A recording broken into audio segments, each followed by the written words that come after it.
السلام عليكم ورحمة الله وبركاته. الصمر جنبره مجتبو الأربعون في مباني الإسلام وقواعد الأحكام، الأربعون النووي الإمام أبي زكريا يحيى بن شرف النووي الشافعي رحمه الله تعالى. الحمد لله والصلاة والسلام على رسول الله وعلى آله وأصحابه ومن سار على نهجه واقتدى أثره إلى يوم الدين وبعد. نمو gushimira Allah subhanahu wa ta'ala no gusabira amahoro n'imigisha intumwa Muhammadin sallallahu alayhi wa sallama nabiwe n'abasangira ngendo be n'abazagera ikirenge mu cyabo kuzageza ku munsi w'imperuka. Dusaba Uwiteka Allah subhanahu wa ta'ala ko yadushyira muri abo ngabo. Bavandimwe, dutangiye n'amasomo yacu mu gitabo al-arba'un an-nawawiyya kimenyerewe ku izina rya al-arba'un an-nawawiyya, ariko izina nyakuri ry'igitabo ni al-arba'un fi mabani al-islam wa qawaid al-ahkam. Iki ni igitabo mu bitabo bya hadith, ariko kikaba ari igitabo mu bitabo byihariye kubw'agaciro kacyo n'ubushishozi n'ubuhanga cyatoranyijwemo hadithi ziri muri kino gitabo. Iki gitabo ni mu bitabo bikomeye cyane mu idini ya Islam, ni n'igitabo gikomeye cyane mu bijyanye n'amategeko n'amabwiriza agenga idini ya Islam. Igitabo cyanditswe na Al-Hafiz Muhyiddin Abi Zakariya Yahya ibn Sharaf an-Nawawi. Uyu ni umumenyi mu bamenyi bakomeye cyane bavutse mu mwaka w'igihumbi na 233 ugaruye mu Cyarabu urakabakaba muri 631. Hanyuma yitaba Imana mu mwaka w'igihumbi na 277, bisobanuye ko yamaze imyaka 45 gusa cyangwa se 46. Ariko iyi myaka yari imyaka yuzuye ubumenyi, yari imyaka yuzuye umurava n'ubushake bukomeye cyane, kubera ko uyu Nawawi rahimahullah yagaragaye cyane cyane mu bumenyi butandukanye, by'umwihariko nko muri fiqh ya madhhab ya Imam Shafi'i rahimahullah, ku buryo bukomeye cyane kugeza ubwo bimwe mu bitabo bye ari ibyo bitabo bifashishwa cyane kurusha ibindi muri madhhab ya Imam Shafi'i, ariyo madhhab iri muri kano gace turimo. Aha ndavuga urugero nk'igitabo Rawdatut Talibin cyangwa se igitabo Minhajut Talibin. Ni ibitabo bikomeye cyane muri madhhab ya Imam Shafi'i, kugeza ubwo benshi mu bamenyi batanatinzamo kuvuga ko Imam Nawawi rahimahullah ariwe muntu waje gusubiza ubuzima madhhab ya Shafi'i no kwiha umurongo no gushyira ku murongo neza ibijyanye n'ubumenyi bwa Shafi'i, hanyuma no guha umurongo unoze madhhab. Bityo ijambo rye muri madhhab ya Imam Shafi'i rikaba ari ijambo rikomeye kurusha ayandi. Aha ndagira ngo nanone nibutse ko ibyo bya madhahib cyangwa se madhhab ya Imam Shafi'i ari bumwe cyangwa se rimwe mu mashuri ane agenga fiqh ya Kiislamu mu bayisilamu yose, kandi akaba ari amashuri akomoka ku ntumwa Muhammadin sallallahu alayhi wa sallama. Aho ishuri rya mbere muri ayo mashuri ari ishuri rya Abi Hanifa, hanyuma ishuri rya kabiri rikaba ishuri rya Imam Malik, hanyuma ishuri rya gatatu rikaba ishuri rya Imam Shafi'i, ishuri rya kane rikaba ishuri rya Imam Ahmad rahimahumullah. Hanyuma hari n'abandi bongeraho ishuri rya Abu Dawud al-Zahir, naryo ko ari mu mashuri ya Ahlus Sunnah wal Jamaa. Nta nicyo bitwaye kuko bose bavoma mu riwa mugezi w'urubogobogo ukomoka ku ntumwa Muhammadin sallallahu alayhi wa sallama. Imam Nawawi numwe rero mu bikomerezwa by'iyi madhhab. Si madhhab gusa, ahubwo no mu bundi bumenyi butandukanye, kubera ko yigaragaje cyane cyane muri iyo fiqh. Nanone yigaragaza cyane ku buryo budasanzwe muri ilmu al-hadith no mu bumenyi bugendana na ilmu al-hadith. Nanone agaragara cyane muri ilmu al-aqida mu bijyanye n'imyemerere, nanone cyane cyane muri ilmu al-lugha mu rurimi rw'icyarabu, kuko yari umuhanga ukomeye cyane. No muri ubwo bumenyi bwose tuvuze no mu bundi butandukanye, Imam Nawawi rahimahullah yanditsemo ibitabo bitandukanye. Muri ibyo bitandukanye n'ibitabo bye ni ibitabo byinshi cyane, kugeza ubwo agaragara nka bamwe mu bamenyi bakomeye cyane kurusha abandi mu bijyanye n'imyandikire, aho na bamwe bamubona nk'aho ari umumenyi w'igitangaza mu bijyanye no kwandika, bitewe n'igihe yamaze hamwe nanone n'ibitabo yanditse bitangaje kandi bikubiyemo ubumenyi bw'intashyikirwa. Imyaka ye yo kwandika ntabwo yarenze imyaka 16, kubera ko Imam Nawawi rahimahullah muri iyo myaka twavuze 45 hari imyaka yamaze ashaka ubumenyi. Yatangiye kwandika afite imyaka 30 nibwo yatangiye kwandika bimwe mu bitabo. Hanyuma ibitabo bye bijyamo ibice bitatu, hari ibyo yanditse ararangiza, hari ibindi bitabo yanditse yitaba Imana rahimahullah atarabirangiza, hari n'ibindi bitabo byo yahanaguraga, kuko mu gihe cya kera impapuro zabaga ari ikintu gihenze. Iyo umuntu yandikaga igitabo cyangwa se ibintu akaza kubona ibindi bikenewe kurusha ibyo yanditse, yifashishaga za mpapuro yari yakoresheje akazihanagura. Yamara kuzihanagura bafite uburyo bazifuraga, kuko zabaga zikozwe mu mpu, bakazifura hanyuma bagahanagura ibyo banditseho bakongera bakandika ibindi. Rero Imam Nawawi rahimahullah afite n'ibindi bitabo byinshi bitandukanye yagiye ahanagura kugira ngo abashe kwandika ibi bitabo. Mu bitabo bikomeye cyane kurusha ibindi twavuga ahangaha ni nk'igitabo Al-Minhaj fi Sharh Sahih Muslim Ibn Hajjaj. Iki ni igitabo gikomeye cyane mu gusobanura igitabo cya Sahih Muslim. Iki ni igitabo kandi igitabo kinini cyane Imam Nawawi rahimahullah yanditse. Muri ibyo ngibyo nanone harimo igitabo Rawdatut Talibin fi Umdatul Muftin. Rawdatut Talibin wa Umdatul Muftin nacyo ni igitabo mu bitabo bikomeye cyane. Igitabo Al-Minhaj Minhajut Talibin nacyo ni igitabo gikomeye. Igitabo Riyadus Salihin ni gake cyane kugira ngo umuntu abe yakitwa ko yiga iri dini cyangwa se arisobanukiwe atazi iki gitabo Riyadus Salihin. Ni gake cyane kugeza ubwo bamwe mu bamenyi bavuga ko nta gihugu mu bihugu biri kuri ino si, mu bihugu birimo umuyisilamu, usibye ko iki gitabo cya Riyadus Salihin kiba kirimo, bitewe n'agaciro kacyo n'uburyo gitoranyijwemo n'imigisha nyagasani Allah subhanahu wa ta'ala yashyize muri kino gitabo no mu nyandiko z'uyu muimamu, uyu mumenyi w'igikomerezwa. Iki gitabo rero Riyadus Salihin min kalami Sayyid al-Mursalin nacyo ni igitabo kizwi cyane kandi cyakwirakwiye ahantu henshi cyane hatandukanye. Afite ibitabo byinshi bitandukanye, harimo urugero nka Al-Adhkar al-Muntakhab min kalami Sayyid al-Abrar, nacyo ni igitabo kizwi cyane. Harimo igitabo At-Tibyan fi Adab Hamalat al-Quran, nacyo ni igitabo kizwi, n'ibindi byinshi cyane. No muri byo harimo iki ngiki Al-40 fi Mabani al-Islam wa Qawaid al-Ahkam, cyangwa se Al-40 an-Nawawi. Turi buze kuganira cyangwa se tugiye gukurikira muri ano masomo y'iki gihe tugiye kumaramo dusobanura iki gitabo. Bavandimwe, uburyo bwo kwiga ubumenyi bw'idini n'uburyo buba buri ku murongo. Nta nubwo byemewe ko umuntu iri dini aryurira arihereyemo hagati cyangwa se arijyemo nta murongo afite. Uwo nguwo arangira nta bumenyi afashe, bikarangira nta murongo afite, nta n'ububiko bufatika bw'ubumenyi afite, ahubwo agasigara afite ibintu bimeze nk'ibyo twita ngo ni thaqafatul ama, cyangwa se athaqafatul ama, cyangwa se ubumenyi rusange mu bijyanye n'idini. Ugasanga nta kintu na kimwe azi, nta n'icyo asobanukiwe neza, ariko kuri buri kantu aba ameze nk'aho kamunyuze mu matwi, cyangwa se hari icyo ashobora kukamenyaho ariko nacyo kitizewe. Ibi rero ntabwo byitwa ubumenyi mu idini, nta nubwo ibi ngibi umuntu ashobora kubizamukana ngo bimuzamure mugeze mu ntera y'ubumenyi n'abanyeshuri b'ubumenyi, igihe ubumenyi bwe buri mu kavuyo cyangwa se budafite umurongo ngenderwaho. Muri iyi mirongo yo gushaka ubumenyi, by'umwihariko kuri uyu muryango turimo, umuryango wa hadith, kubera ko iki gitabo ni igitabo kiri muri hadith z'intumwa Muhammadin sallallahu alayhi wa sallama, hari uburyo ibitabo bigiye bipanze, hari uburyo ibitabo cyangwa se ubumenyi bugenda burutanwa, kubera ko intumwa y'Imana Muhammadin sallallahu alayhi wa sallama nayo iyo yigishaga ntabwo yagendaga yigisha ibintu bivangavanze ngo umuntu aze nagera ku ntumwa y'Imana mbere yuko igira ikindi mwigisha ibanze imuha amateka, cyangwa se ibanze imwigishe hijja kandi akeneye gusara inyuma y'isaha imwe, cyangwa se ngo imwigishe zaka kandi nta mutungo afite wo gutanga zaka. Ni nk'uko nguko n'ubumenyi, abamenyi bavuga ko gushaka ubumenyi ari ugufata ubuto muri bwo mbere y'uko ufata ubunini, bityo umuntu akazamuka urwego ku rwego kugira ngo abashe kugera mu bumenyi, ku bumenyi nyabwo. Kandi nk'uko n'abatubanjije mu bashatse ubumenyi beza bagiye banyura muri izo nzira zo kugendera ku murongo no kugenda bimuka inzego mu nzego mu gushaka ubumenyi.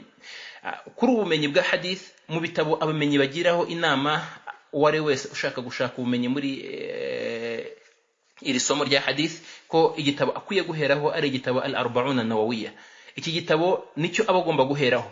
Hanyuma iyo akirangije akajya kuri Umdatul Ahkam, hanyuma akirangije ashobora gufata igitabo Bulughul Maram cyangwa se Al-Muharrar. Icyo gihe byaterwa nuko ubumenyi bwo bumeze. Nyuma yaho ngaho ntacyo bitwaye yinjiye noneho mu byo bita Ummahatul Kutub cyangwa se bya bitabo bihatse ibindi bibimburirwa na Sahih al-Bukhari, hanyuma Sahih Muslim, hanyuma n'ibindi muri bya bitabo bitandatu bizwi. Nyuma yaho ngaho akajya muri Masanid no mu bindi bitabo bitandukanye mu bitabo bya hadith. Niyo mpamvu rero ahangaha duhereye kuri kino gitabo Al-Arba'un an-Nawawiyya. Iki gitabo cya Al-Arba'un an-Nawawiyya ni igitabo mu bitabo bidasanzwe, ni igitabo mu bitabo bidasanzwe kugeza ubwo bamwe mu bamenyi batajijinganya kuvuga ko nta mumenyi mu bamenyi ba Kisilamu waba umumenyi adafite iki gitabo cyangwa se atakizi, bitewe n'uburemere bw'iki gitabo n'agaciro kacyo na hadithi nubwo zitwa 40. Icyambere ntago ari 40 100%, ni 42 43 mariwaya. Hanyuma izi hadithi 40 uburyo zitoranyijwe ni uburyo budasanzwe, ni uburyo bw'ubumenyi budasanzwe, kuko ni hadithi shingiro fatizo uwo ari we wese mu bumenyi bw'idini ya Islam agomba kuba azi uko byagenda kose bitewe n'agaciro kazo. Muri iki gitabo harimo ahadith abamenyi bagiye bagaragaza ko ari hadith zinjira mu miryango yose. Muri zo harimo hadith abamenyi bagiye bagaragaza ko ari 1/2 cy'idini w'Islam. Muri zo hari zo bagiye bagaragaza ko ari 1/3 bitewe n'agaciro kazo. Hanyuma ikindi, izi hadithi 40 ni hadithi sahih kuva ku ntumwa y'Imana Muhammad sallallahu alayhi wasallama, hashingiwe ku bushakashatsi cyangwa se ku bumenyi bwa Nawawi rahimahullah. Nubwo wenda tuzagaragazamo nka hadithi imwe cyangwa se ebyiri zitageze ku rwego rwa sahih, ariko ma'adhalika zikaba ari hadithi abantu n'abamenyi bemeranyije ko bagomba kuzigenderaho kandi ko ari hadithi nzima. Bityo zishobora kuba zo ubwazo nkazo zitari sahih kugira ngo ahangaha humvikane, ariko zikaba zifite indi mirongo migari n'amategeko yagutse y'idini ya Islam azishyigikira, bityo zikazamuka mu rwego ibyo abamenyi bita urwego rwo kuva muri da'if zijya muri hasan, bityo zikaba zigeze ku rwego rwo gukoreshwa nta nicyo bitwaye, waba ushingiye kuri zo cyangwa se ushingiye kuri zo dalili zindi zishyigikira. Izi hadithi 40 nkuko nabivuze ntago bikwiye kuwa re wese wiyitirira ubumenyi muri idini ko yabwiyitirira atazizi. Kuzimenya byo kuzifata mu mutwe no kuzimenya by'ibisobanuro byazo, byaba ari ibisobanuro byoroheje cyangwa se ibisobanuro byagutse bitewe n'agaciro kazo n'imbaraga zazo, no kuba arizo zifungura cyangwa se zibimbura cyangwa se zihatse amategeko mu mategeko y'idini ya Islam, aho usanga muri buri muryango mu miryango y'amategeko y'idini ya Islam Nawawi rahimahullah yaragiye afatamo hadithi, kandi agafatamo hadithi y'intoranywa. Koko hadithi y'intoranywa ni hadithi subhanallah, ntago nabasha no kumenya imvugo n'icyerekezo mbijyanamo kugira ngo umuntu yumve agaciro n'uburemere bw'izi hadithi n'ubwiza bwazo n'uburyo zagutse mu bisobanuro no mu kugeza umuntu ku ntego yo gusobanukirwa amategeko n'amabwiriza y'idini ya Islam. Nibyo koko ni al-arba'una fi mabani al-Islam, bisobanuye ngo ni 40 fi mabani al-Islam, mu nyubako y'Uwisilamu cyangwa se mu byubatse Uwisilamu ugakomera, wa qawaidul ahkam, n'amagambo shingiyeho amategeko y'idini ya Islam.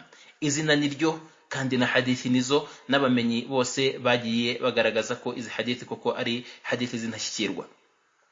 Kwandika hadithi 40 cyangwa se kugendera kuri umubare 40 abamenyi bagiye babikoresha cyane, so umuryango wacu nta nubwo tubitindaho cyane kubera ko aya ari amasomo avunaguye kandi y'incamake abereye umutangizi mu gushaka ubumenyi bw'idini ya Islam, cyangwa se na wa wundi wenda wabushatse ariko ntabushake ku murongo wabwo, bityo yagaruka kuri uyu murongo agafatamo inyungu ihagije imugeza ku ntego, kandi nanone bikaba byamworohera kuba yazamuka izindi ntera ashakisha ubundi bumenyi mu bijyanye n'idini ya Islam, kandi agendeye ku murongo wa nyawo, umurongo wagendeweho ni n'abasahaba b'intumwa y'Imana Muhammad sallallahu alayhi wasallama n'ababakurikiye mu bumenyi b'i ummati Muhammad sallallahu alayhi wasallama.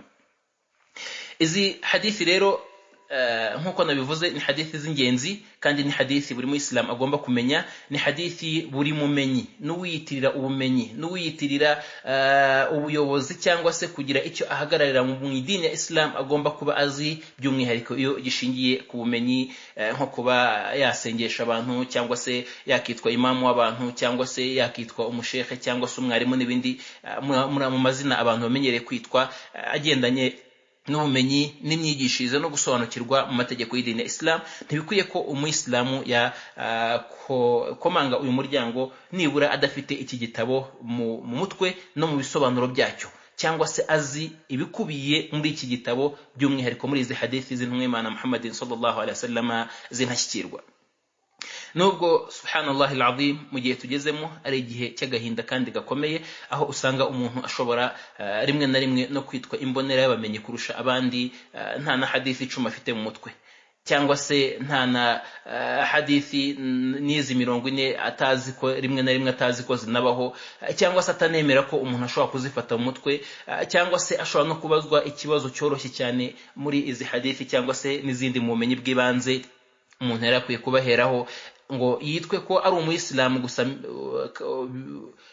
Bibe bihagije ko ubumenyi buhagije ko umuntu gusa yitwa ko ari umuyisilamu agomba kuba afite, ariko ukaba wasanga rimwe na rimwe hari ushobora kuza yita umuyobozi cyangwa se umwarimu cyangwa se umwigisha w'abayisilamu adafite n'ubwo bumenyi bw'ibanze, muri bwo hakubiyemo ubumenyi bw'iyi hadithi cyangwa se bw'izi hadithi z'intumwa y'Imana Muhammadin sallallahu alaihi wasallam. Twihuse ntabwo dutinda cyane mu bijyanye n'amagambo abanziriza iki gitabo cyangwa se ibyo twita al-muqaddima, kubera ko dufite hadithi nyinshi kandi twifuza kuzishyira mu masomo makeya kugira ngo tubashe kugera ku ntego kandi dutangemo ibisobanuro biringaniye biberanye n'umuntu utangira mu gushaka ubumenyi bw'idini ya Islam. Gusa icyo nakongera gushimangira nuko n'abamenyi bacu bose aho bava bakagera mu bamenyi baje nyuma y'iki gitabo, nta mumenyi ni bake cyane ushobora gusanga yarabayeho atarahifaje iki gitabo cyangwa se ngo asobanure izi hadithi zacyo. Ntago mvuze ko iki gitabo kigomba gufatwa mu mutwe nkacyo, ariko hadithi zirimo zigomba kuba zizwi n'umumenyi agomba kuba azisobanukiwe. Ushobora kudafata izi hadithi 40 ariko wenda urugero ukaba ufite Sahih Bukhari na Muslim, hadithi za Bukhari na Muslim uzifite mu mutwe, icyo gihe ntago ari ngombwa ko ufata iki gitabo. Ariko nge icyo nanze ni umuntu kuba yaza agakomanga umuryango mugari akanikorera umuzigo adashoboye wo kwita umwarimu cyangwa se umushekhe cyangwa se umumenyi cyangwa se umuimamu cyangwa n'ibindi umwigisha mu idini ya Islam nta bumenyi afite, by'umwihariko ubumenyi bw'ibanze bukenewe na buri wari wese mu idini ye, by'umwihariko wa wundi ushaka kugira icyo agezaho abantu mu bijyanye n'ubumenyi bw'idini. Iki gitabo ni igitabo cyitaweho cyane, nabivuze ko nta mumenyi mu bamenyi baje nyuma, usibye ko abenshi muri bo bakigishije bakagifata bakanagisobanura.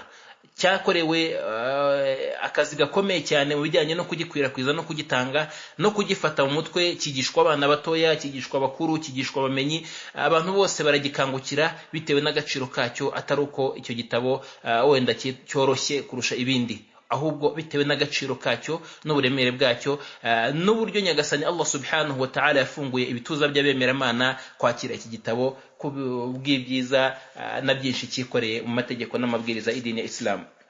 Bityo cyasobanuwe mu ndimi nyinshi zitandukanye, hari amasomo menshi yaba ari ay'indimi zitandukanye, yaba ari amasomo yumvikana mu majwi cyangwa se imyandikire. Mu gusobanura iki gitabo n'ibitabo byanditse byaba ari ibyacapwe n'ibitaracapwa birahari byinshi cyane bitewe n'agaciro k'iki gitabo. Bityo kugisubiramo no kugisoma no kugisobanura, ibi ngibi ni ugushyigikira no kunyura mu nzira y'abamenyi no mu nzira y'ubumenyi no mu nzira y'abatubanjirije mu bagaragu b'Imana beza, ntago ari ugutangiza igikorwa gishyashya, na bityo umuntu icyo yabasha gukora cyose mu gushyigikira iyi nzira y'ubumenyi icyo ngicyo yagishimirwa. Hadithi ya mbere muri kino gitabo rahimahullah aravuga ati an amiril mu'minin abi Hafs Umar ibn al-Khattab radiyallahu anhu qala sami'tu Rasulullah sallallahu alayhi wasallam yaqul. Hadithi ya mbere ni hadithi ya amiril mu'minin Umar ibn al-Khattab. Iyo avuze ngo amiril mu'minin ni umuyobozi w'abemeramana, iri ni izina Umar ibn al-Khattab radiyallahu anhu wabaye uwa mbere mu kuryitwa, ni Umar ibn al-Khattab radiyallahu anhu wabaye uwa mbere mu kuryitwa, kubera ko Abu Bakar radiyallahu anhu yitwaga khalifat Rasulillah sallallahu alayhi wasallam, yari umusigire w'intumwa Muhammadin sallallahu alayhi wasallam. Hanyuma Umar ku gihe cye nibwo haje iyi laqab ya Amir al-Mu'minin, intumwa atangira kwitwa Amir al-Mu'minin. Hanyuma nyuma yaho ngaho n'abandi baza kugenda baryitwa, bigeraho bigenda byaguka ubwo abantu bashobora kuba bakitwa Amir al-Mu'minin no mu bintu bitandukanye. urugero nko muri tafsir ibn Jarir Tabari akitwa Amir al-Mu'minin, no muri hadith bakavuga Amir al-Mu'minin fi al-hadith wa Amir al-Mu'minin fi ilm min al-ulum, mu bumenyi butandukanye ko umuntu ashobora no kwitwa iri zina, ariko intangiro yaryo ni Umar ibn al-Khattab radiyallahu anhu. Umar ibn al-Khattab, cyangwa se mbere yuko twinjira kuri Umar ibn al-Khattab, umwanditsi afite uburyo bwo atondekamo ubumenyi muri kino gitabo. Iyo atangiye hadithi ya mbere avuga umuntu bwa mbere, avuga izina rye agasa nk'urirambuye, hanyuma ahandi akaza kugenda arihina nko kugikorohereza wa wundi usoma kugira ngo bibashe kumworohera. Ikindi cya kabiri nuko Nawawi rahimahullah yanditse iki gitabo atari igitabo mu bitabo bigomba kwifashishwa mu bumenyi bwa hadithi. Kwifashishwa mu bumenyi bwa hadithi gute? Ntago ari igitabo ushobora kuvuga ngo urugero umuntu akubaze ngo hadithi, iyo hadithi ni sahih uyikura he, ngo umubwire ngo iyi hadithi ni sahih nyikura muri Arba'una Nawawi. Ntago ari byo gutyo, ahubwo ni igitabo cyo umuntu agomba guheraho, hanyuma yajya gushaka ibijyanye n'inkomoko ya hadithi, kumenya ubwiza bwayo n'ububi bwa hadithi bitewe n'uburyo yagiye iboneka cyangwa se igera kuba mu bitabo cyangwa se itugeraho, agasubira muri bya bitabo byagenewe ubwo bumenyi, muri bya bitabo byo hejuru nka bya bindi bitandatu twavuze, uhereye kuri Sahih al-Bukhari ugakomeza n'ibindi muri bya bitabo byose byagenewe ubumenyi bwa hadithi kuri babandi babamenyi cyangwa se abanyeshuri muri inzira y'ubumenyi bwa hadithi. Ibyo ngibyo barabisobanukiye kurushaho. Niyo mpamvu rero atigeze ashyiramo icyo twita al-asanid. Al-asanid ni uruhererekane rw'abantu bakiriye hadithi kuva ku ntumwa y'Imana Muhammadin sallallahu alayhi wasallama kugeza ubwo iyo hadithi itugezeho. Urwo ruhererekane ntago yigeze arushyiramo ahangaha, ibyo bita al-mu'annana cyangwa se al-asanid, ntago yigeze abishyiraho nko kuba yavuga ati iyi hadith nayifashe kwa runaka, ikuye kwa runaka, ikuye kwa runaka, ikuye ku ntumwa y'Imana Muhammadin sallallahu alayhi wasallam.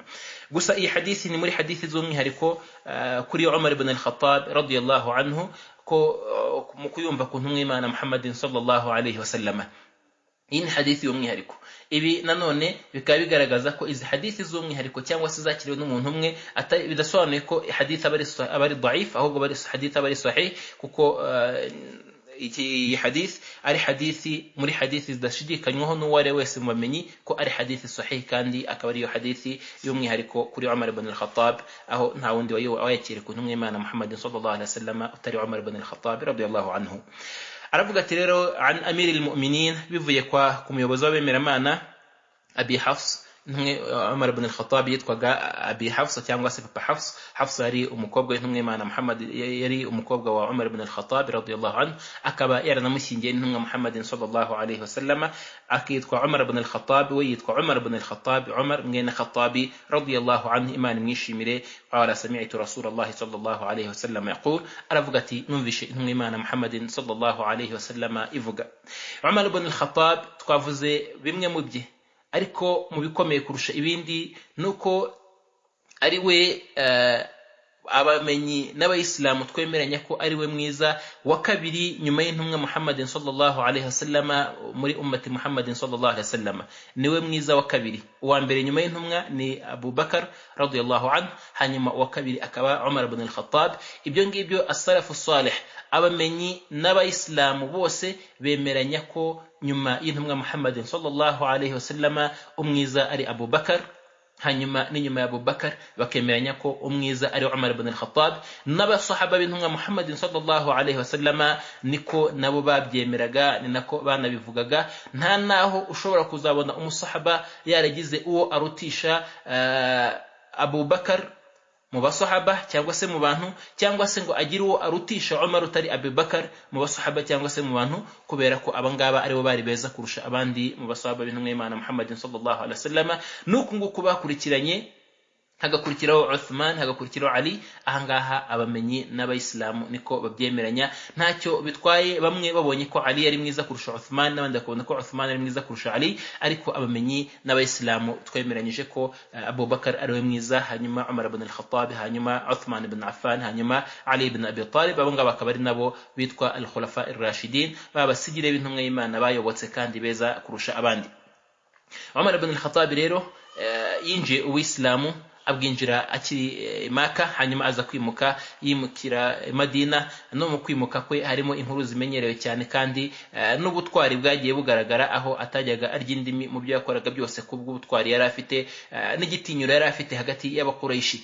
Hanyuma yimukira i Madina akomeza kugaragaza ubutwari bwe n'imbaraga ze zikomeye cyane mu idini y'Uwisilamu, no kugeza intumwa Imana Muhammad sallallahu alaihi wasallam yitabye Imana, hajyaho Abubakar. Umar yabaye uw'iburyo kwa Abubakar kurusha abandi, amufasha muri byinshi cyane no mu buyobozi bwe. Nyuma yaho ngaho Abubakar yitabye Imana, asiga araze ko Umar ibn al-Khattab ariwe ugomba kumuzungura. Ibyo ntago twabitindaho kubera ko bifite n'ibindi byinshi bigaragaza muri hadithi z'intumwa y'Imana Muhammad sallallahu alaihi wasallam. Ikingenzi nuko Umar ibn al-Khattab nawe yafashe ubuyobozi, ayobora igihe kingana hafi n'imyaka 10, hanyuma nyuma yaho ngaho yitaba Imana, hanyuma asimburwa na Uthman ibn Affan ku buyobozi bw'abayisilamu.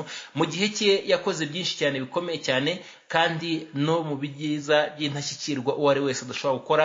Akaba ari mu bakhalifa cyangwa se mu bayobozi ba Kisilamu bayoboye inyuma y'intumwa y'Imana Muhammad sallallahu alaihi wasallam, bakoze iby'intashyikirwa. Ahubwo ni nawe wenyine, nta nundi ushobora kugera ku byo Umar ibn al-Khattab yakoze, kugeza ubwo na n'uyu munsi byinshi mu nyigisho ze na byinshi mu murongo we ari byo biyoboye isi hirya no hino. Tugarutse muri hadithi yacu, aravuga ati numvishe intumwa y'Imana Muhammad sallallahu alaihi wasallam ivuga iti innamal a'malu binniyat wa innama likulli imri'in ma nawa faman kanat hijratuhu ila Allah wa rasulihi fahijratuhu ila Allah wa rasulihi ومن كانت هجرته للدنيا يصيبها أو امرأة ينكحها فهجرته إلى ما هاجر إليه. iyi hadithi nkuko twavuze agaciro k'izi hadithi ziri kubiye muri kino gitabo, iyi ni hadithi ikomeye kurusha izindi. Ni na hadithi iranga umwemeramana, ikanaranga n'igikorwa cy'umwemeramana.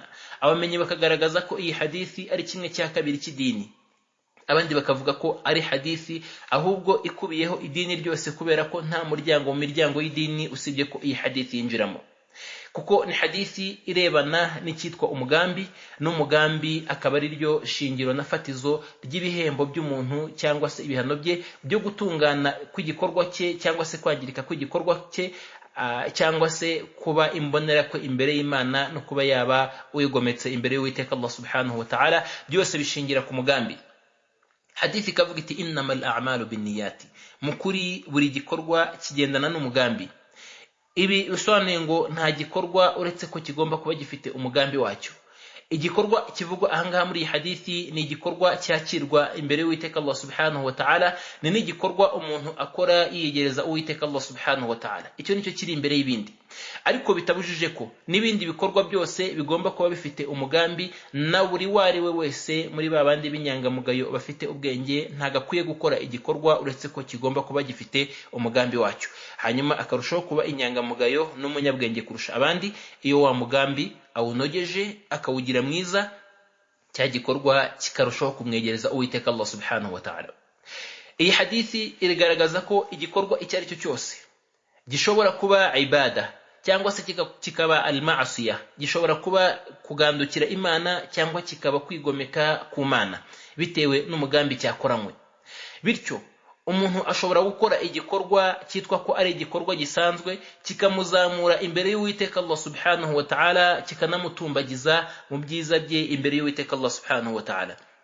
Nkuko nanone umuntu ashobora gukora igikorwa mu bikorwa bisanzwe kikamusuzuguza imbere y'Imana kandi kikamushyira mu muriro wa jahannama imbere y'Imana bitewe n'umugambi yagikozemo. Umugambi ni ugaragaza agaciro k'igikorwa, ntago uburemere bw'igikorwa aribwo bugaragaza agaciro kacyo mu idini ya Islam, ahubwo umugambi w'igikorwa, umugambi w'umuntu niwo ugaragaza agaciro k'igikorwa, ni nawo ugena uburemere n'icyubahiro cy'icyo gikorwa. Iyo umugambi ubaye mwiza ukaba ari umwihariko ku Imana no gushimisha Allah subhanahu wa ta'ala no guteza imbere iby'Imana n'iby'Uwiteka Allah subhanahu wa ta'ala, igikorwa kiratumbagira kikazamuka kikagera ubwo umwe muri twe ashobora gutanga igiceri cy'icumi, Nyagasani akagitubura akakirutisha uwatanze miliyoni 100 n'amamiliyari kubera umugambi babitanganye. Uyu ashobora gutanga 10 agambiriye guteza imbere idini y'Uwiteka Allah subhanahu wa ta'ala no kuramira uri mu makuba no gutabara imbabare no kwishimirwa n'Uwiteka Allah subhanahu wa ta'ala. Uyu agatanga miliyoni 100 kugira ngo abe uwa mbere watanze byinshi kurusha abandi, urugero mu gihugu cyangwa se ku isi, cyangwa se amenyekane nk'intwari cyangwa witanga, cyangwa rimwe na rimwe ashobora no kubitanga kugira ngo niba afite n'ibicuruzwa bihabwa agaciro cyangwa se byitabirwe n'ibindi nk'ibyo ngibyo.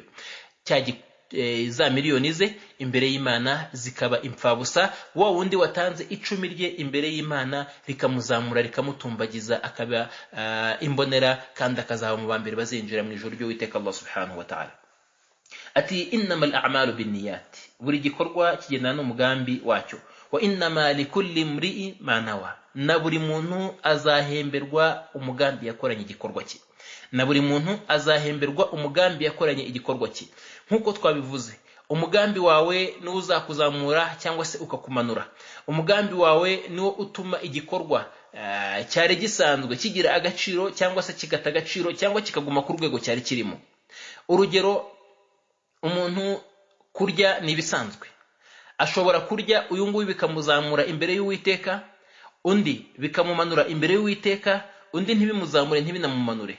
Kubera iki? Kubera ko uwa mbere yariye kugira ngo agire imbaraga abashe kugandukira Uwiteka Allah subhanahu wa ta'ala no kuzuza inshingano ze asabwa na Nyagasani Allah subhanahu wa ta'ala, byaba ari mu buzima bw'idini cyangwa se mu buzima rusange.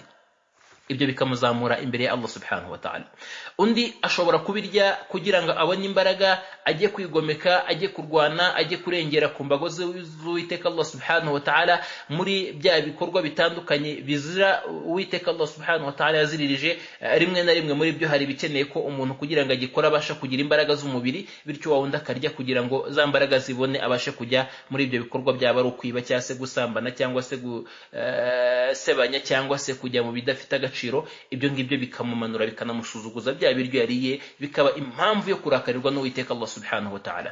Nundi ashobora kubirya akaguma hahandi, we yabiriye gusa kubera ko isaha zo kurya zigeze, arariye gusa, ntigeze agambira kubirya ngo akomeze umubiri hanyuma agire ibyo yubahiriza cyangwa se yuzuza, ntigeze anagambira no kubirya ngo umubiri ukomere ngo agire ibyo yangiza. We yabiriye gutyo gusa, uwo ngo akaguma hahandi yarari. Bityo wa innama likulli imri'in ma nawa, buri muntu ahemberwa umugambi yakoranye igikorwa.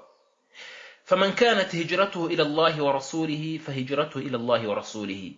Aha intumwa Imana Muhammad sallallahu alaihi wasallam itanga ni nk'urugero rwo kugira ngo yuzuze ibyavuzwe. Iravuga iti wa wundi uzimuka akava aho ari akajya ahandi yimutse kubera Imana n'intumwa yayo, fahijratuhu ila Allah wa rasulihi, ibihembo byo kwimuka kwe azabisanga kwa Nyagasani no ku ntumwa Muhammad sallallahu alaihi wasallam, no kwishimirwa kwe azishimirwa n'Uwiteka Allah subhanahu wa ta'ala n'intumwa Muhammad sallallahu alaihi wasallam, n'agaciro ko kwimuka kwe azakabona imbere y'Imana n'imbere y'intumwa yayo. Aho ni mu gihe intumwa y'Imana sallallahu alaihi wasallam yari hari, hanyuma nyuma yo kwitaba Imana ko intumwa Muhammad sallallahu alaihi wasallam uzimuka kubera Imana, ibihembo byazabisanga ko Allah subhanahu wa ta'ala. Ntago ubungubu wakimuka kubera Imana n'intumwa yayo ngo hanyuma uvuge ngo ndashaka intumwa izabishime cyangwa se izabimpembere, kubera ko intumwa ntago ihemba nyuma yo kwitaba Uwiteka Allah subhanahu wa ta'ala. Ibyo yakoraga ihari, n'ibyo yahembaga ihari, n'ibyo yishimiraga ihari, ibyo byarangiranye no kwitaba Imana kwayo. Bityo nyuma yaho ngaho umuryango wose n'ibyo byose bisigara ari ukubera Uwiteka Allah subhanahu wa ta'ala. Nta nubwo byemeye ko umuntu akubwira ngo mpa iki ngiki kubera Imana n'intumwa yayo, nta iki cyangwa kora iki ngiki kubera Imana n'intumwa yayo. Ibikorwa byose n'ibisabwa byose bisabwa kubera Allah subhanahu wa ta'ala, kubera ko intumwa idahari. Ariko ubisabye kubera Imana gusa ariko ugambiriye cyangwa se ukagikora kubera Imana gusa, ugambiriye kunyura mu nzira y'intumwa Muhammad sallallahu alaihi wasallama, ibi ngibi nibyo bisabwa kubera ko ari wo murongo wonyine wo kugandukira Imana, inzira yanyuzwemo n'intumwa Muhammad sallallahu alaihi wasallama mu bikorwa byayo. Ibyo tuzayibona aho iyo hadithi igirwa kimwe cya kabiri cy'idini. Muri hadithi za Aisha tuzazibona imbere Uwiteka Allah subhanahu wa ta'ala nadushoboza kugerayo muri kino gitabo, nkuko twavuze ko ari igitabo runaka cy'umwihariko cy'intashyikirwa mu buryo gitoranyijwemo n'uburyo gipanzwemo. Aravuga ati waman kanat hijratuhu lidunya yusibuha, aravuga ati naho wa wundi uzimuka, kwimuka kwe bikaba ari isi agiye gusanga, rikaba isi ari isi agiye gusanga. Aravuga ati awi imra'atin yankihuha, cyangwa se akaba ari umugore ashaka kujya kurongora aho yimukiye. Aravuga ati fahijratu ila ma hajara ilayhi, ibihembo byo kwimuka kwe cyangwa se agaciro kabyo kazaba kari kuri ibyo ngibyo byamujyanye, kazaba kari kuri ibyo ngibyo yerekeye, kubera ko iby'Imana n'ibyo ku Mana bishakwa ku mugambi w'Imana, n'ibyo ugiyemo bindi ubishakira mu mugambi ugiyemo. Ahangaha iyi hadithi ikaba ari muri hadithi zikomeye cyane, aho umuntu igikorwa ashobora kugikora bose bimutse, uyu nguyu abisanga ku Mana, uyu nguyu ajya guhembesha ibyo yari arimo gukora. Aha harimo na hadithi muri hadithi zikomeye za Abi Hurairah radiyallahu anhu, Imana imwishimire, agaragaza ko abambere bazagerwaho n'umuriro wa Jahannama ntago ari babandi babajura, nta nubwo ari abasambanye, nta nubwo ari indwanyi zihohotera abantu, nta nubwo ari babandi b'inkozi z'ibibi abari bo bose, ahubwo igaragaza ko ari abantu batatu. Umuntu wa mbere ni umumenyi mu bamenyi b'idini ya Islam. Ahangaha ari n'ahantu hatera ubwoba cyane, by'umwihariko tugomba no kubyibukiranyaho cyane, by'umwihariko muri kino gihe tugezemo. Iki gihe tugezemo, igihe cy'ibigeragezo, igihe umuntu azitiwe kandi akazengurukwa n'ibishuko bikomeye cyane bimukura ku murongo w'Uwiteka Allah subhanahu wa ta'ala, kandi bikanamubuza gukora kubera Imana, bitewe na byinshi mu bituzengurutse, byaba ari iritumanaho rigezweho ku mbuga nkoranyambaga cyangwa se mu itangazamakuru rigezweho n'ibindi bitandukanye.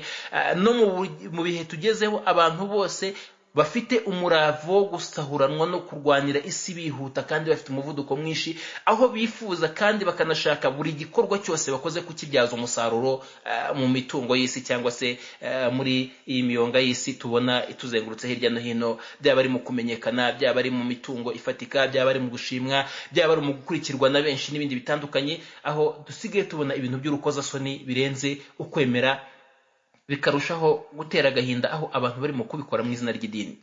Umuntu niba agambiriye kuvuga hadithi, agambiriye kuyivuga, ariko se agambiriye kuyivuga kugira ngo agirire umma akamaro, agirire abantu akamaro, ese agambiriye kuyivuga kugira ngo abantu bajye ku murongo hoya, ahubwo ugasanga Allahu a'lam, Imana nizi ibyihishe, ariko kubigaragarira amaso bitewe n'uburyo bivugwamo, n'uburyo bikorwamo, n'uburyo abantu bakomanga imiryango badakwiye, kubera ko gusa ari iri gukurikirwa na benshi, ugasanga harimo ikibazo gikomeye cyane ku bijyanye na ikhlas no gukora kubera Uwiteka Allah subhanahu wa ta'ala.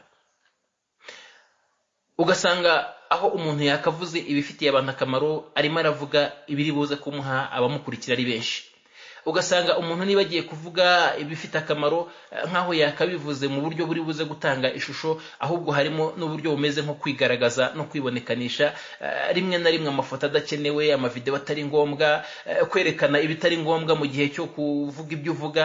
Iyo umuntu ashaka Imana n'iby'Imana no kuyobora abantu no gushyira ibintu ku murongo, si ngombwa wallahi ko utakataka ibyo ugiye kuvuga ngo kugira ngo abantu babyumve. Wallahi billahi tallah, si ngombwa ko utakataka ibyo ugiye kuvuga. Niba ugiye kubivuga kubera Imana, tunganya umugambi wawe, nurangize uvuge, weho vuga ugusohoza no kuwiteka Allah subhanahu wa ta'ala. Kandi hari benshi bavuze ibikomeye kurusha ibyawe, ntibyigeze birenga aho babivugiye. Hari na benshi bavuze ibyoroshye kandi biciriritse, ariko kubera umugambi mwiza babivuganye, Nyagasani abisakaza isi yose, twese turabimenya. Iki ni igitabo al-Arba'una Nawawiya turimo turakiga uyu munsi none ahangaha. Hari ubwinshi bw'ibitabo bungana iki? Ese wabuzi umubare w'ibitabo byitwa al-Arba'una uko bingana? Byinshi cyane. Uyu none ahangaha ngiye kugukorera urutonde nihuse, ntago najya munsi y'ibitabo 30 byitwa al-Arba'una. Uzimo bingahe? ariko se al-arba'una nawawiya yo kuki ariyo yakwirakwiye kugeza ubwo buri nzu mu nzu z'umuyisilamu z'umwemeramana urimo umuntu ushaka kumenya igitabo cyinjiramo. Aha wari ukwiye kuhatekerezaho mbere y'uko witaka rimwe na rimwe ukaba ushobora no kurengera n'imbago z'Imana, cyangwa se ukaba waba n'urukozasoni, cyangwa se wiha n'amenyo y'abasetsi mu byo ugiye kuvuga ugira ngo wigishe idini y'Imana. Igisha idini y'Imana, sobanura idini y'Imana, shaka ubumenyi bw'Uwiteka Allah subhanahu wa ta'ala ku mugambi uhamye kubera Imana n'intumwa yayo, kubera Imana no kubera idini no guteza imbere idini Uwiteka Allah subhanahu wa ta'ala. Uramenye wibikora kugira ngo bakumenye, uzaba umumenyi wahifaje byinshi, cyangwa se uvuga neza, cyangwa n'ibindi byinshi bidafite icyo bikumariye. Aba batatu twavuze muri hadithi ya Abi Huraira, uwa mbere ni umumenyi washatse ubumenyi, azaza imbere Uwiteka Allah subhanahu wa ta'ala, amubaza ati abdi wakoze iki? Avuga ati nyagasani nashatse ubumenyi, nta muryango mu miryango w'ubumenyi usibye ko nayikomanze yose nkayishakamo ubumenyi, nsoma Qur'ani ndayigisha kandi ndayikwirakwiza hose. Ati nyagasani ibi nabikoze kubera wewe, kubera ko uwo munsi azameje kubona neza ko nta numwe uri kugira icyo akura imbere y'Imana usibye wakoze kubera Uwiteka Allah subhanahu wa ta'ala. Ibi tubikangukire mbere yuko tuhagera, kubera ko uwo ni umunsi uwicuza bitazigera bigira icyo bimumarira, cyangwa se ushaka kwisubiraho ngo ugire icyo bimumarira. Icyo utakoze ntiwagikoze, icyo wakoze nicyo kizaba kiri imbere aho ngaho, n'umugambi ntuzaba ugikosorwa, mu gihe uyu munsi tugifite uburenganzira no bwisanzure mu kuba twakosora imigambi yacu. Amubwira ati nyagasani nabikoze byose kubera weho, ndigisha nsakaza ubumenyi, nsomesha Qur'ani ndayiga kandi nyikwirakwiza isi yose. Nyagasani amubwira ati kadhabta, urabeshya, ariko washatse ubumenyi wigisha Qur'ani kugira ngo bavuge kuri umumenyi, kugira ngo bavuge kuri umusomyi, usoma neza, wahifaje byinshi, wahifaje mu buryo butangaje, cyangwa se uri umwarimu mwiza kurusha abandi. Hanyuma nyagasani ategeka ko uyu nguyu yakururwa ku buranga bwe, ajugunywe mu muriro wa jahannama kubera ko adakoze kubera Uwiteka Allah subhanahu wa ta'ala. Innamal a'malu binniyat. Uwa kabiri muri bo ni wa wundi witanze kurusha abandi. Buri muryango mu miryango y'ibyiza n'ineza nyagasani ahamagarira abantu gutangamo, nta numwe yasize usibye ko yashyizemo akaboko kashyiramo umutungo we, ashyiramo icyuya cye kugira ngo ibi byose bijye hejuru kandi bibashe kubaho. Hanyuma azanwe imbere y'Uwiteka Allah subhanahu wa ta'ala, amubaza ati abdi wakoze iki mu mitungo naguhaye, wakoze iki mu mbaraga naguhaye? Amubwira ati nyagasani nta muryango mu miryango wakundaga ko twitangamo, yaba ari ukubaka amashuri, gufasha abarimu ba Qur'ani, gufasha abamenyi b'idini n'abanyeshuri b'idini, kubaka imisigiti, gucukura amariba, gufasha imbabare no gutabara abari mu kaga n'ibindi bitandukanye. Ati nyagasani nta na kimwe usibye ko nagikoze, nta na kimwe usibye ko nagishyizemo imbaraga zanjye, nta na kimwe usibye ko nashyizeho umutungo wanjye. Hanyuma kubera ko yabonye ko abarimo kubona ibyo babona bose ari abakoze kubera Imana, avuga ati nyagasani kandi ibi byose ntabwo nabikoze usibye ko nabikoze kubera weho. Nyagasani amubwira ati kadhabta, umubeshyi, uri umunyakinyoma, ibi byose wabikoze kugira ngo bavuge ko uri umunyabuntu witanga kandi ko buri miryango yose nyine koko uyikoramo. Hanyuma ategekwe ko uyu nguyu afatwa, akururwe, ajugunywe mu wa jahannama. Undi wa gatatu ni wa wundi waguye mu nzira y'Uwiteka Allah subhanahu wa ta'ala, arimo arwana kugira ngo aho abandi barimo kurwana kugira ngo ibendera ry'Uwiteka Allah subhanahu wa ta'ala rijye hejuru, abayisilamu baterwa akaba wa mbere gutabara, haba ikibazo akaba wa mbere kugira icyo akora n'ubutwari n'imbaraga, ntacyo atinya muri iyo nzira kugira ngo Imana izamure idini yayo kandi n'abagaragu Uwiteka Allah subhanahu wa ta'ala boroherwe muri byose. Amubaza ati wakoze iki mugaragu wanjye? Amubwira ati nyagasani nitanze mu nzira yawe, ndarwana kugeza ubwo niciwe mu nzira yawe. Ati kandi ntabyo nta wundi nabikoreye usibye. Nyagasani amubwira turabeshya, ahubwo ibyo wabikoze kugira ngo bavuge kuri intwari, kugira ngo bavuge ko uri intashyikirwa. Hanyuma byo kandi byaravuzwe nk'uko no kuri babandi bose Nyagasani azamubwira ati byaravuzwe kuvuga neza, cyangwa se urumenyi, cyangwa se usoma neza n'ibindi. Byaravuzwe ko witanga kandi kuri umunyabuntu kandi ko utagira ubugugu. N'uyu nguyu amubwira ati byaravuzwe ko wari intwari. Hanyuma ategekwe ko nawe akururwa mu burango bwe, ajugunywe mu jahannama. Iyi hadithi ni hadithi ikomeye cyane ariko yunganira iyi ngiyi. Hanyuma iyi hadithi buri uko Abi Huraira radiyallahu anhu yajyaga yarayivugaga agahwera kubera uburemere n'ikibazo cyangwa se n'imbaraga z'iyi hadithi, by'umwihariko kuri twebwe twitwa ko turi gukora kubera Imana, by'umwihariko kuri twebwe twitwa ko tuvuga duhamagara abantu kugana Imana. by'umwihariko kuri twebwe twitwa ko twitanga kugira ngo idini y'Imana ijye hejuru cyangwa se tugire icyo dutabara muri bya bindi by'Imana idusaba, by'umwihariko kuri babandi bagaragaza ko ari intwari cyangwa se ari ab'imbere kurusha abandi mu guteza imbere no gufasha idini y'Uwiteka Allah subhanahu wa ta'ala. umugambi iyi hadithi iba iya mbere muri kino gitabo kugira ngo ikwibutse ko niba ugiye gushaka ubumenyi bwa hadithi icya mbere ugiye guheraho no gushaka ubundi bumenyi ko ari ugutunganya umugambi wawe imbere y'Uwiteka Allah subhanahu wa ta'ala, kugeza ubwo na benshi bamenyi bagaragaje ko cyangwa se bavuze ko iyi hadithi ikwiye kuba ariyo ibumburira ibitabo byabo byose.